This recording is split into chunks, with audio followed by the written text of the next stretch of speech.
कल क़यामत में अल्लाह रब्बुल आलमीन बहुत से लोगों को नामा अमाल देंगे और सीधे हाथ में नामा अमाल दे दिया जाएगा। अल्लाह से दिल से दुआ कर लो, अल्लाह हम सबको भी सीधे हाथ में नसीब फरमाए।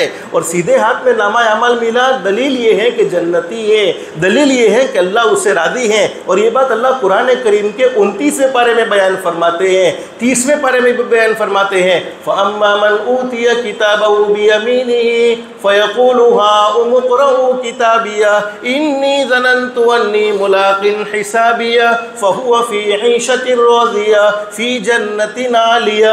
स्टूडेंट एग्ज़ाम में पास होते हैं, अच्छे नंबर आते हैं, तो बोलो रिजल्ट लोगों को बताते कि नहीं बताते कि अल्लाह ने मुझे पास कर दिया, अल्लाह ने मुझे कामयाब कर दिया। तो अल्लाह के वो खुश नसीब बंदे जिनको सीधे हाथ में नामा अमाल मिलेगा, कल क़यामत में लोगों को बताएंगे, देखो अल्लाह ने मुझे पास कर दिया, अल्लाह ने मुझे कामयाब कर दिया, अल्लाह ने मुझे जन्नत का दाखिला दे दिया। कुरान करीम में मौजूद अल्लाह फरमाएंगे, मेरे बंदे जन्नत की नेमतें तेरा इंतज़ार कर रही हैं। लेकिन कुछ बदनसीब लोग ऐसे भी होंगे जिनको इनका नामा अमाल उल्टे हाथ में मिलेगा। व अम्मा मन ऊतिया किताबहु बिशिमालिही फ़यक़ूलु या लैतनी लम ऊत किताबिया वलम अदरी मा हिसाबिया या लैतहा कानतिल क़ादिया मा अग़ना अन्नी मालिया हलका अन्नी सुल्तानिया। फिर वो पछताएगा, काश मुझे मेरा नामा अमल न मिलता तो अच्छा था, मेरा हिसाब न होता तो अच्छा था। दुनिया में मैं बड़ा मालदार था, आज मालदारी कम ना आई। दुनिया में मेरी महताती में बड़े नौकर काम करते थे, लेकिन आज वो ओहदा और वो बादशाह का काम ना आई। और कुरान करीम के 30वें पारे में मौजूद है, कुछ अल्लाह के बंदे ऐसे होंगे जो अल्लाह की नज़रों से इतने गिर चुके होंगे कि उनका नामा अमल उनको सीधे हाथ में नहीं मिलेगा, उनका नामा अमल उनको उल्टे हाथ में नहीं मिलेगा, बल्कि उनका नामा अमल तो उनको उनकी पीठ के पीछे मिलेगा। और ये कुरान करीम में मौजूद है, फ़अम्मा मन ऊतिया किताबहु बियमीनिही फ़सौफ़ युहासबु हिसाबन यसीरा व यनक़लिबु इला अहलिही मसरूरा व अम्मा मन ऊतिया किताबहु वराअ ज़हरी फ़सौफ़ यदअू सुबूरा। सहाबा ने पूछा, अल्लाह के नबी, सीधे हाथ में नामा अमल का मिल जाना ये तो समझ में आ गया, उल्टे हाथ में नामा अमल का मिल जाना ये तो समझ में आ गया, लेकिन पीठ के पीछे नामा अमल कैसे मिलेगा?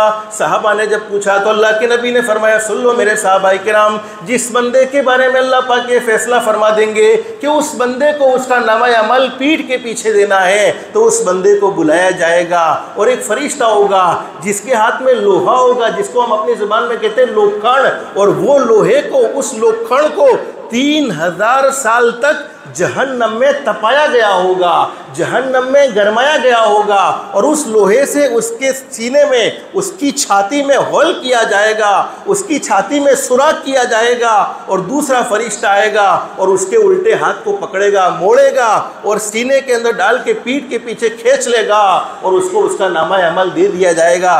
सहाबाए किराम कुरान का पैगाम सुनकर बड़े डरने वाले थे, हमारे नबी की बातों पर बड़ा यकीन रखने वाले थे। एक सहाबी जिनका नाम है हज़रत अब्दुल्ला, पूरा नाम है हज़रत अब्दुल्ला इब्न उमर रज़ी अल्लाह तआला अन्हु, अल्लाह के नबी से सवाल कर लिया, अल्लाह के नबी, ऐसी ज़िल्लत वाला, ऐसी रुसवाई वाला अज़ाब कौन बर्दाश्त करेगा? दुनिया में थोड़ा सा लोग हमें जलील कर दें तो हम किसी को मुंह बताने के काबिल नहीं रहते हैं, लेकिन क़यामत में लोग हमको नेक समझते हो, लोग हमको बड़ा मुत्तकी परहेजगार समझते हो, और ऐसी ज़िल्लत वाला अज़ाब मिल रहा हो, कैसे बर्दाश्त होगा?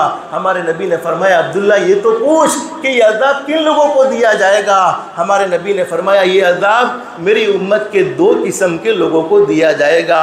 नंबर 1, जो किसी के दीन के काम में रोड़ा डालते थे, खुद तो दीन का काम करते नहीं थे, लेकिन जो करता था उसके रास्ते में रोड़े डाले। अल्लाह फरमाते हैं, मेरे बंदे, दीन के काम करने वाले के रास्ते में रोड़े जितने तू अपनी ताकत के मुताबिक डालना चाहता है डाल दे। तेरे रोड़े डालने की वजह से मेरा दीन ख़त्म होने वाला नहीं है, जितने रोड़े तू डालेगा उतना ही मैं अपने दीन को चमकाता चला जाऊंगा। लेकिन तेरा रोड़ा डालना, कल क़यामत में पीठ के पीछे नामा अमल लेने के लिए तुझे तैयार रहना होगा।